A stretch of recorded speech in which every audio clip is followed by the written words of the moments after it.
So I'm going to do a bit of a guide and a build for the Sorcerer Tank to kind of, a bit of a deep dive into the skills you should use, the passives, a kind of base setup, and things you can kind of do to enjoy playing as a Sorc Tank in ESO. So we'll start off with like some of the skills that you might want to use. So the Sorc Tank is pretty well built for general tanking. So the first skill line, the Dark Magic skill line. In general, the ultimate isn't something that is going to be worth using, but Crystal Weapon is a kind of, it's a weird skill. So if you wanted to play a build where you're adding more buffs to your group, more benefits to your group, you have got the option of Crystal Weapon. Now what Crystal Weapon does is it gives you the option of adding more pen for your group, which means they might not need to use something like Alkosh or Crimson Oath, because if you was to combine Crystal Weapon alongside Tremor Scale, you're most likely going to be hitting somewhere around the pen cap depending on how your group's set up. The problem with Crystal Weapon is the fact that it requires multiple actions. So the number one thing is it's a stamina cost.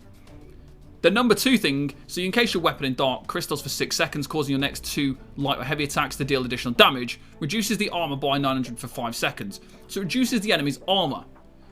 The difficulty is that it requires to cast the skill and then perform a light attack. So it does require a lot of micromanagement, but I would say it's somewhere similar to trying to keep up Stone Giant. It's a little bit more tricky in the sense that it requires 2 actions, but you do have to obviously drop block because of hitting the light attack, and it does cost stamina. So this isn't something that a lot of tanks like to use, and a lot of groups don't use this, especially if you are a Sorc Tank, just because of the micromanagement. And generally, your group will have something to combat the need for the pen. So they'll have Tremor Scale, Crimson, Alkosh. So it won't necessarily be useful. But there might be some situations, especially in some of the slower paced trials. So Asylum Sanctorium springs to mind as a place where this would be possible to maintain, simply because in Asylum Sanctorium the boss is only like, you only get to attack that for a few seconds and then it gets shielded and then you have to wait for the shield to go. So you wouldn't need to maintain this 100% of the time. You just hit the ability, hit the light attack as soon as the shield goes, and then that would give you the pen. So in those kind of situations where it's slower paced, you would be able to add this group benefit, this debuff, to the toolkit. The next skill is Restraining Prison. Now, the Sorcerer has this kind of issue where, like the Dragon Knight has Choking Talons, the Warden has Gripping Shards, and then the Sorcerer, their immobilization skill is Restraining Prison.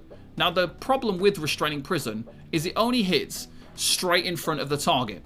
So the problem you've got there is when you are going into like ad pulls in dungeons and things like that, the Dragon Knight can run in, hit Void Bash, pulls everything in every direction, and then they just Talons and it does a 360-degree immobilization. Now with Restraining Prison, you don't get the benefit of that. So this isn't quite as good. So you can use it for that if you wanted to. I personally don't really think it performs that well from the times that I've used it, because it doesn't have that 360-degree option. Now, the thing that makes Restraining Prison so strong as an actual skill is the fact that if you look at the second part of this, so ignoring the immobilization, if no enemies are immobilized, you restore Magicka. So the cost of it for me right now is 3,767 Magicka. If I don't immobilize an enemy, so if I actually cast this on a boss, I'll restore 2,486 Magicka back. So the cost of it is very, very small. Now, what happens with this as well is hitting an enemy grants you Major Vitality. So increasing your healing received by 16% for 2 seconds plus 1 second for every extra second for the enemy's hit. So if that hits a boss, that's 3 seconds of Major Vitality. Now, when you actually consider how valuable is that, for the sake of a skill that costs just over 1,000 Magicka, when you cast it on a boss, if you think about situations such as Cloud Rest, when you are in that phase in Execute and you get the Baneful Mark, you hit this skill and then you got a huge amount of healing received. So this has some really, really strong benefits. It really works well alongside like certain situations where you might have a healing debuff, Barsai Hard Mode, Sunspire. There are a lot of places where actually this isn't used often enough, but if you're really struggling as a tank, this would be an absolutely excellent skill to slot just because it has that option of almost no cost Major Vitality. it's really, really strong. And obviously if you've got a couple of bosses, if you've got enemies that can't be immobilized, like mini ads, elite ads within boss fights, you cast this, it hits all of them, you'd get an even longer Major Vitality. So it definitely makes things super, super easy. If you're struggling with the execute phase of Cloud Rest, like I said, you'd slot this skill and that would make it considerably easier. And the fact that Major Vitality stacks with Minor Vitality and other healing buffs means that you could have a huge increase in those things. Rune Prison is not a skill that is much use on a sorcerer because it is a stun, and a stun doesn't work alongside a pull skill. So if you use Void Bash, if you use Silver Leash, and then you use Rune Prison, it won't do anything because enemies cannot be pulled and then stunned. If this was an immobilized, this would be actually a pretty decent skill, but it's not. So a stun is not worth really using on ad pulls because it won't do anything if you've pulled them in. It doesn't do anything. They're on the same cooldown, so it just wouldn't work. The next skill here is Dark Deal. You could use either morph depending on the situation. Like if you're in a Magicka intensive fight, you'd use the other morph potentially. And then in most situations, Dark Deal is the better option. So this is a very, very good skill. And you spend a small bit of Magicka really, 2,500 Magicka. You get a heal, you get stamina, and stamina over time. So it's a very, very good sustained skill for Sorcerer Tanks. Now, one of the difficulties is the cast time of 1 second. I was doing a introductory trial of Asylum Sanctorum a few days ago. I used this skill by accident because I wasn't paying 100% attention while I was trying to guide my group and call all the mechanics and tell them what to do, where to go, because it was a beginner trial. And I cast this accidentally as St. Olms was about to light attack me, which resulted in me dying.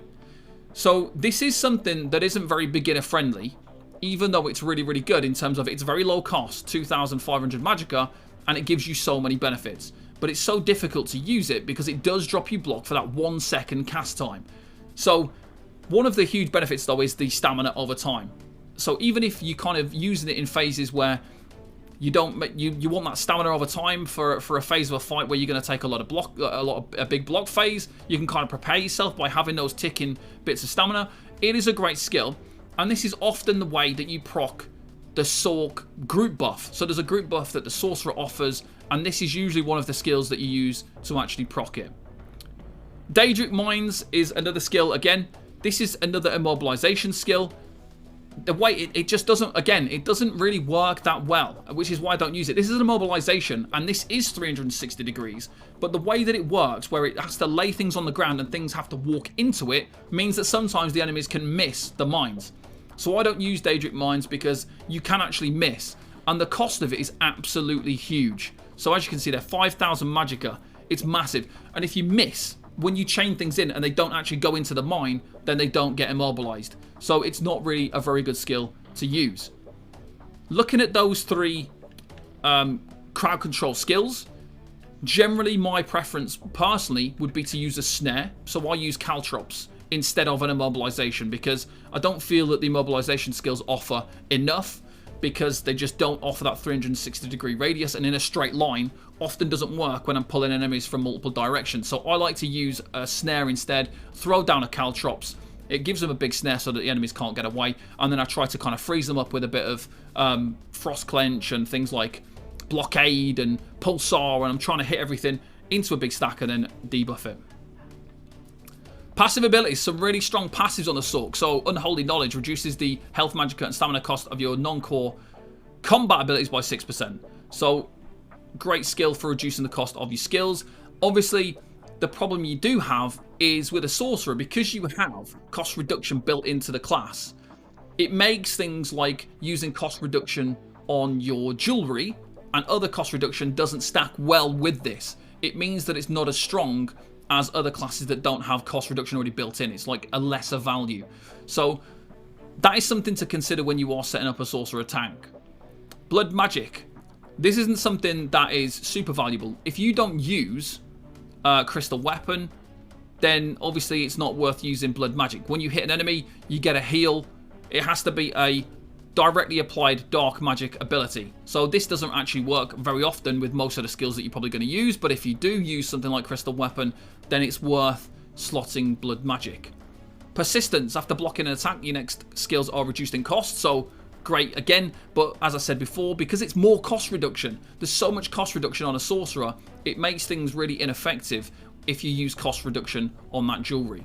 And then exploitation is your group buff. The sorcerer, this used to be pretty much one of the only sorcerer group buffs until more recently, and it's going to give your group minor prophecy, which increases spell crit. When we look at DAEDRIC summoning, again, we don't really use the Storm Atronach, but then the Unstable Clan Fear. This is one of the biggest heals in the game, really, for a tank. And that's usually actually because it scales with your max health, and a sorcerer max health is higher than most other classes. So sorcerers are able to build up more max health than most classes much easier.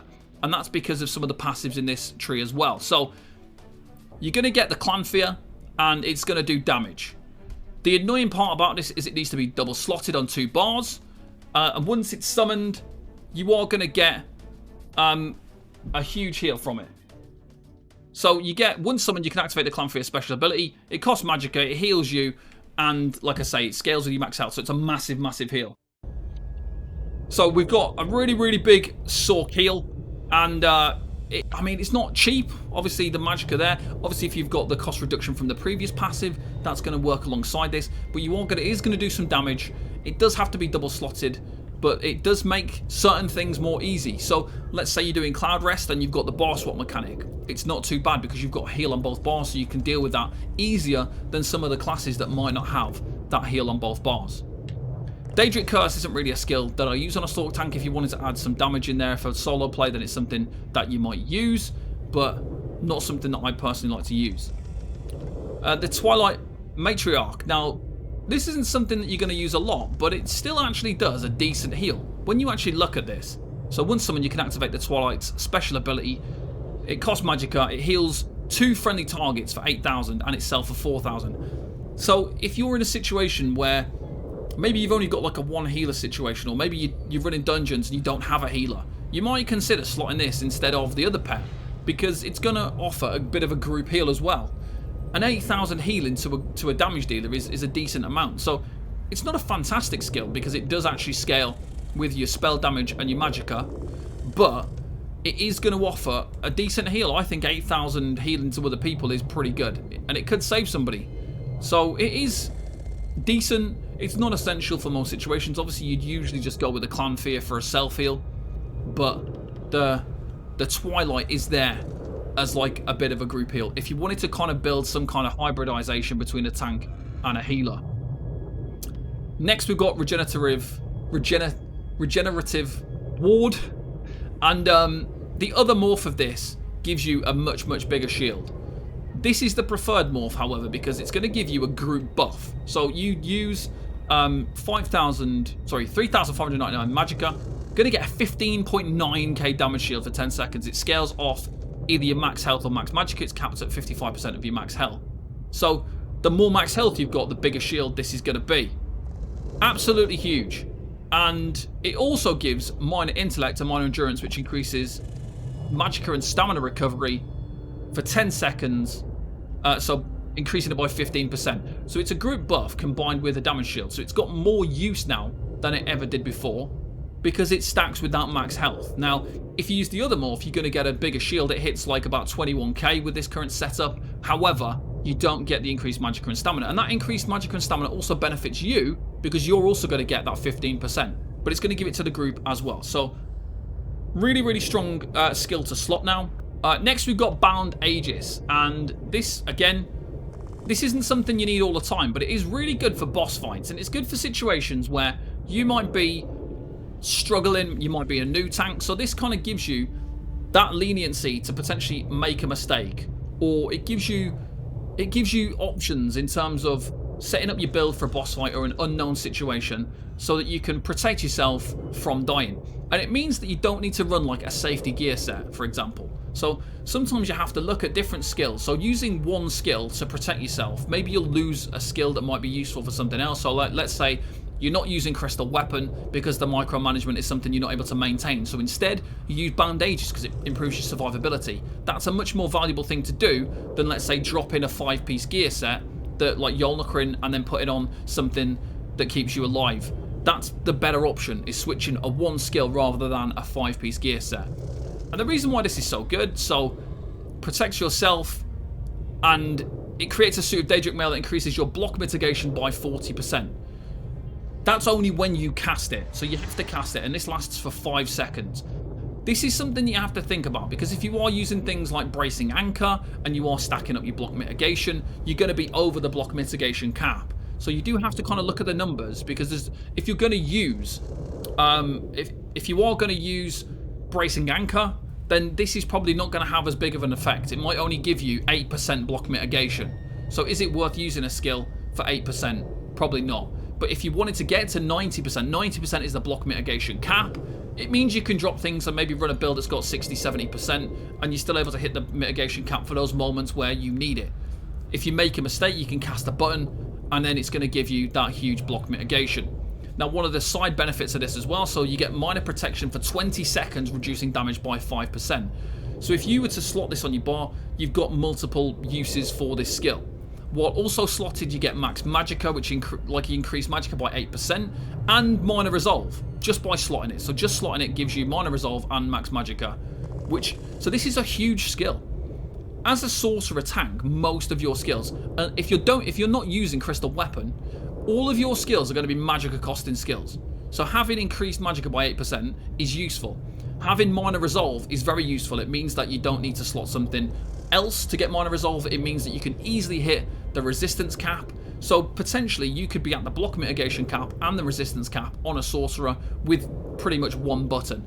And this makes them very, very strong in high damage situations and for progression, for beginners, for new players going into that content. It makes them very, very simple to play, because one button press can make a massive, massive difference. And if you were to think like that minor protection on top of that as well, lots and lots of defensive benefits. In terms of passives, so restore 300 magical stamina when one of your summoning abilities ends. Obviously, it's not really great, but it's something that you might as well take, because it's increasing resources. Reduces the cost of your ultimate by 15%. Obviously, reducing the cost of your Warhorn is always going to be useful. So we've got a lot of cost reduction on a Sorc. We've got a couple of cost reduction passives and reduced cost of ultimate. So really, really useful. DAEDRIC protection increases your health and stamina recovery by 20%. So this is like an unnamed buff. So this is going to like go on top of other things. So if you use a potion, if you use your shield that gave increased stamina recovery as well, this stacks on top of that because it's not a named buff. It's separate from all that. So it layers on top of everything else. So you can get really high health and stamina recovery with very little effort. And then Expert Summoner increases your max health by 8% while you have a DAEDRIC summoning ability active. You can easily hit 45, 50k max health on a Sorc, especially when you've got a Wardening group providing you with the health buff. You can get crazy high amounts of max health without even really trying, which again increases your survivability. So you've got all these defensive benefits, and you've got an easy access to more max health, more so than pretty much every other class, thanks to this passive. And because the pet is so strong in terms of self-healing and offering a bit of damage, it's just like an absolute no-brainer to have this to get a really huge amount of health. When we look at Storm Calling, again, we don't use the ultimate. Mage's Fury, not something that you're really going to use. Boundless Storm. So this is where things start to get a bit interesting. Boundless Storm is a nice skill that combines a number of things together. So it's definitely like a bar space saving skill for some scenarios. So in positions where you don't need to use balance, as a sorcerer, using Harmony Jewelry in a trial group, there's not really going to be much need for using balance, I wouldn't think. And I personally haven't seen the need for it, and I haven't been using it. Boundless Storm is a really nice skill because it gives shock damage to the enemy, it gives you major resolve, it gives you major expedition, so it means that you don't need to slot something like balance for the major resolve. You don't need to slot an additional skill for a speed boost like Race Against Time. The fact that you get shock damage as well is helpful because adding shock damage can help towards concussion to the enemy, which can cause minor vulnerability, which gives 5% increased damage to that enemy. And this is good as well because if you're using something like if you're in Asylum Sanctorium and maybe you use an elemental catalyst, this can be one of the things. Then you can combine that with blockade, you can combine that with a fire skill, and you're able to easily achieve something like that, which other classes struggle to obtain. So this is a really good skill to use as well. Liquid Lightning, again, this isn't something that you're going to primarily use a lot unless maybe you're off tanking, and I'd use this as an off tank because it offers the shock damage again, which can provide that like additional concussion and help with things like that. And also it's the fact that it offers a synergy. Now the reason I'd use this as an off tank is because if the main tank's used in Harmony Jewelry and I was off tanking as a sorcerer, I would be placing this so that the tank could use it for huge gains on their like resources. So it's a really, really good skill because it does offer that synergy. So you can add that additional synergy to your group. If you've got an Alkosh user in your group, this is going to help with that as well. So you're going to be able to provide that synergy for an Alkosh user. So definitely more of a skill for an off tank, but it's definitely something I would consider using if I was a sorcerer off tank in a group. Surge isn't really a skill that I personally would use unless you're kind of doing solo content, but not really much use as a tank personally. And then Ball of Lightning, the last skill. So this is going to transform you and you're just going to teleport across the room. It's not really useful in a lot of places, but there's some real specific places where it is good. If you're off tanking in Asylum Sanctorium and in Cloud Rest, in the portal, this is a really, really nice skill to get quickly across the room, to take less damage from projectiles, and just certain things where you can jump across the room. It creates an orb as well that absorbs some projectiles for a short time, so it's a really good like maneuverability skill.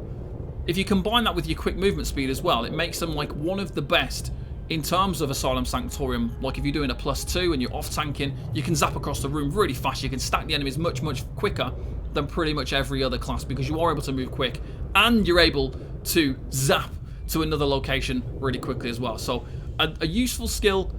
And again, if you wanted to get ahead of your group, maybe some ad pulls, you might use it, but I like to just use it for those particular off-tank situations.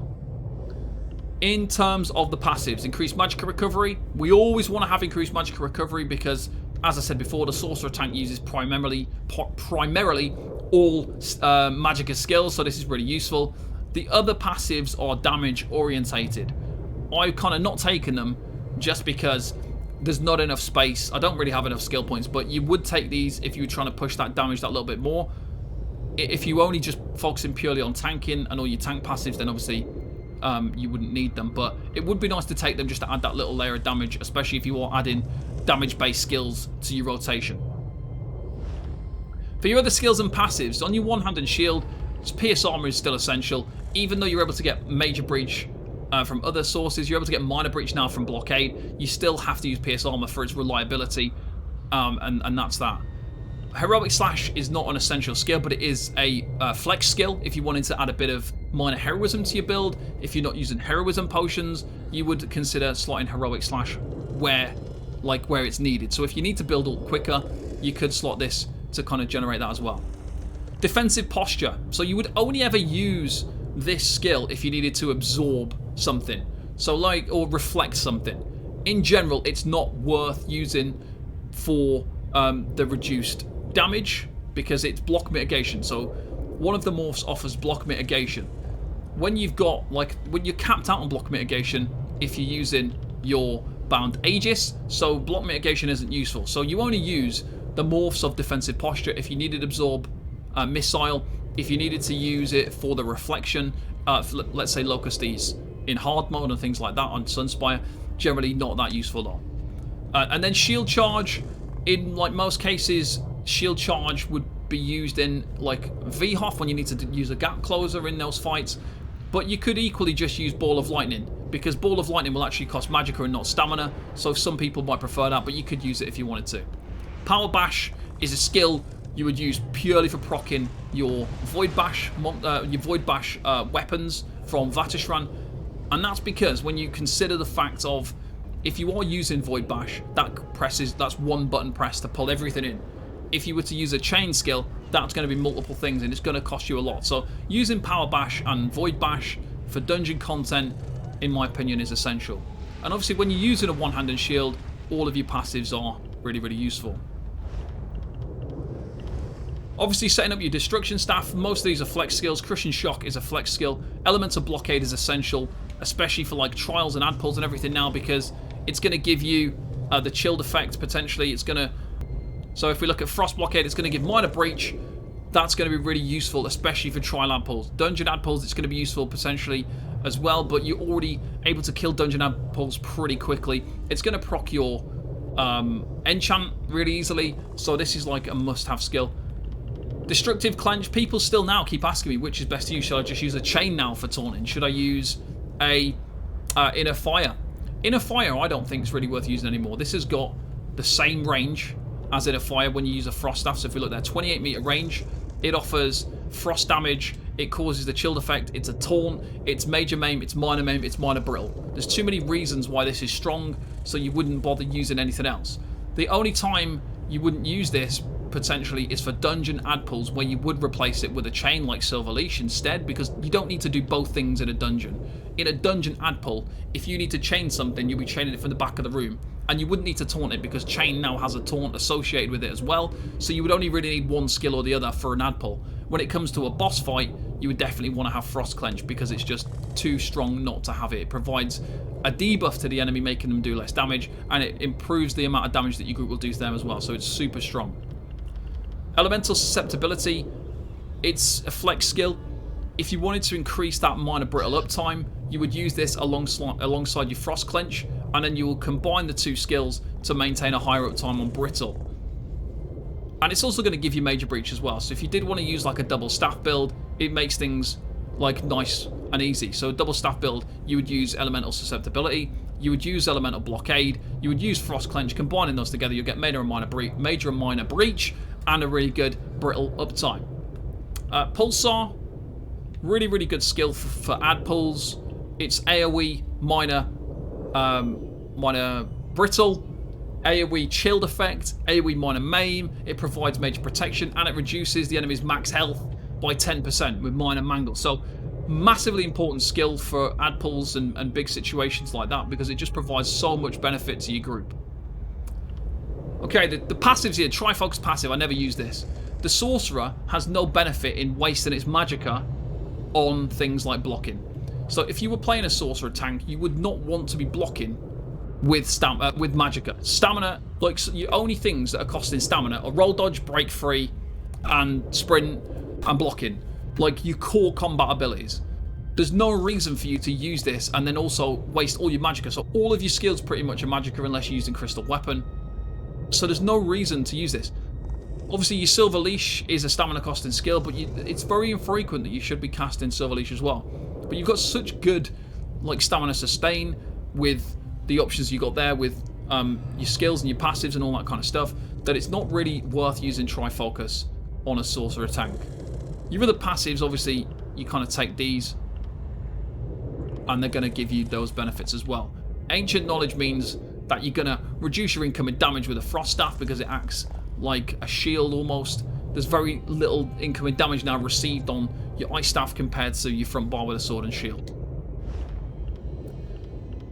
Some of the flex skills you might consider. Obviously, Silver Leash is essential on a Sorcerer Tank because you don't have any other way of pulling things in. Obviously, this is not any way comparable to Unrelenting Grip. Unrelenting Grip is by far much superior to this just because it chains, it taunts, it returns magicka, it gives you a speed boost, and if you don't pull anything in, you get the full cost back, whereas this costs 3,000 stamina, and if you don't chain the enemy, at least now you are going to get a taunt if the enemy's untaunted, but the big problem is that it costs 3,000 stamina whether you chain the enemy or not. So it has really like high potential of waste. If you're in trials and somebody stuns an enemy that you need to pull in, VMOD springs to mind. When you're trying to chain in the ads, if you've got another sorcerer in your group who stuns the enemy with their pair, then you can't chain him in, you're just wasting 3,000 stamina every cast. And it can be pretty critical if that situation's happening. To overcome that, obviously you slot Intimidating Presence, that reduces it by 15%. Luckily, the Sorcerer is one of the better classes for stamina and like stamina sustain, so it's not too bad, but you don't want to be using this in dungeons. You want to be using Void Bash to pull in enemies and then just finish things off that are too far out with Silver Leash rather than using that as the primary pull. As I mentioned before, balance is a skill that you can use. I prefer to use Boundless Storm personally, unless I'm in a group where I'm not confident that I'm going to get synergies with my Harmony Jewelry, at which point I'll switch out to Balance just to make sure that I'm able to sustain casting all of my Magicka skills. And losing 4,800 health is almost nothing when you're sitting on 45, 50k max health. Like, you're not going to notice. If you're on 50k health, you lose 4,800 health, you're still going to be able to survive most heavy attacks and situations in the game without dying. So it's not really an issue, especially for a Sorc Tank with the massive health that they have, by using this skill. In a Sigil Order, there's not really much that's worth taking there because you don't need Race Against Time. You have a speed boost, you don't need those things. Undaunted, the only skill that I often use here is Blood Altar. So if I need to use, if I'm in a group without a healer, I'll probably slot Blood Altar, but generally I don't need these very often. The passives, however, are important. So activating a synergy restores 4% of your max health, stamina, and magicka. And then obviously Undaunted Metal, which restores, increases max health, stamina, and magicka. So we're using a 5-on-1 setup to get a 6% benefit. And then we get in, like, the Undaunted command is combining with Harmony Jewelry, combining with all our resource gain to bring that resource gain even higher. So nearly a 2,000 heal from a synergy, combined with 3 Harmony Jewelry, combined with other perks and benefits from our skills and passives. We're regenerating a lot of resources when we use a synergy. On the Assault skill line, Caltrops, like I mentioned before, is a really good skill because we don't have that really good immobilization skill. So we use this for a snare instead as our way to control enemies. And obviously Aggressive Horn is the most useful ultimate in the game in general. In terms of like something like Resolving Vigor, I wouldn't use Resolving Vigor on a Sorcerer Tank just because it's so easy to obtain resistances. But it's an extra heal over time if you needed it. But I just think the Sorcerer's got such strong healing already that this isn't really something that I would personally use. Obviously, other flex skills, Replenishing Barrier for that increased magical recovery. I use Replenishing Barrier because if I use this, like, I'm using it and then I'm able to get ultimate back. Some people like to use the other morph, which is okay as well, but I like to get my ultimate back. If I have to use this, I want to get my ult back as quickly as possible. So that's why I use the Replenishing Morph. Efficient Purge is a flex skill for those situations where there's a purgeable effect happening in the group and you would need that. Revealing Flare is, again, it's a major protection thing that you can just slot on your bar. If you are progressing, I would say that probably Bound Aegis is a bit of a stronger skill than this because it's offering multiple things. This is going to give you major protection and magical recovery from the Magicka passive, but I feel that Bound Aegis is probably that little bit stronger because you've got 2 things that you can activate and then 2 passives as well, rather than rather than just the 2 passives you get from this. But this does mean, however, that you can stack this with Bound Aegis as well. So Bound Aegis gives you minor protection and increased resistances, increased magicka, and block mitigation. This is separate from all those things because major protection is a completely different thing. So you can stack that on top of that as well to become even stronger. So as I mentioned before, in those situations where you're struggling to stay alive or you're going into new content, this is something that you might want to slot to give you that increased defense. And then your Magicka passive is just absolutely massive. Increased Magicka recovery, and it stacks the more abilities you've got. So if you were slotting Revealing Flare and Purge and Barrier, you would have 30% more Magicka recovery. So, like, it's really, really good to have this, and it stacks because it's an unnamed buff. It will add on top of all your other Magicka recovery gains. Okay, so just a quick look at my build. With my Sorcerer here, I am, like, the Master's Perfected Sword and Shield. I am using those, and I do use Void Bash if I was switching to a dungeon ad pull. The reason for that is obviously because I'm using the Yolnahkrin set as well, and I feel like the Sorcerer has this like unique ability where it's like quite a simple thing to play. Your like basic rotation, if you're not using Crystal Weapon, you've got really long duration abilities. You've got very few things that you have to cast that are beneficial to your group, which means that you can actually play a really simple build. So if you had something like Yolnahkrin with Pearlescent Ward, you'd have a really safe build to play, which doesn't require a lot of micromanagement. Very, very simple with really high uptimes and lots of group benefits. So that is one thing that you could use. I've got Tremor Scale in there as well. So Tremor Scale procs off a nice, easy, you taunt the enemy. So you've got 2 things. Tremor Scale will proc from a taunt. Yolndakin Proxima Taunt. If you then had Pearlescent Ward, like I said, that would just be there 100% of the time. If you don't have a Necro in group, or you don't have a Colossus in group, Turning Tide, especially for dungeon content. If you were doing trial content, it's likely you wouldn't use Turning Tide, because obviously you would probably have Necros and Colossus. But if that's not the case, Turning Tide is a really, really strong set as well. And as I mentioned before, the jewelry, Harmony Magicka Recovery is the best on a Sorc Tank, because you don't have any stamina skills. It's even debatable when you're using Crystal Weapon whether you should use Tri-Cost Reduction or not. Tri-Cost Reduction, however, doesn't work very well with a Sorcerer because of how many skills, sorry, your passives that reduce cost of stuff already. So the Sorcerer every day of the week is going to perform at its best with Magicka Recovery. The Harmony just allows the Sorc to virtually palm block, maintain all its uptimes with almost no effort whatsoever. So this is one of the top classes, I would say, nowadays for a beginner, just because you've got so much defense, so much resources, and then adding in that Harmony jewelry just means you can play a really easy build. If we kind of look at my bar setup really quickly, this is what I'm saying about how they're kind of one of the easier things to play. So you've got Pierce Armor in there. You've got the ward, which lasts for a long period of time, so 10 seconds. So you need to cast this once every 10 seconds. Dark Deal isn't something you need to cast, but if you wanted the group buff from it, you need to cast it once every 20 seconds. A Clan Fear only needs casting when you need to heal. Something like Baron's Aegis only needs to be cast when you need to, like, protect yourself. So at the minute, you only need to cast two things. The Taunt on the enemy to maintain that, and then Ward for the shield and for the group buff. When we go to the back bar, again, Frost Clench is the main skill you want to keep on cooldown. So this is going to give Major Maim for 4 seconds. So you ideally want to try and cast it every 4 seconds to maintain all of its debuffs, including Minor Brittle, Minor Maim, and the Major Maim. So this is the skill that you're going to be casting the most on a Sorc Tank. When you then look at Blockade, this is a long duration skill as well, so 15 seconds.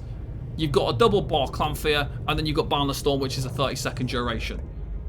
So all in all, if you want something simple to play, this is probably one of the easiest I can think of, because there's almost no skills to cast. Do you know what I mean? Like, Silver Leash only needs casting on enemies that need to be chained in, and if there isn't anything to chain, you're not going to be chaining anything in. So it's got a much easier rotation to play as a tank. The only, like, problem can be Dark Deal. If you accidentally press Dark Deal at the wrong time, then you could be in for some serious trouble. So the strengths of a Sorc Tank, like, just to recap everything, Sorc Tank, great for self-healing. They've got that panic button to boost their damage mitigation really high with Bound Aegis. Great skill that gives you protection. It gives you lots of benefits and buffs. So they've got that panic button.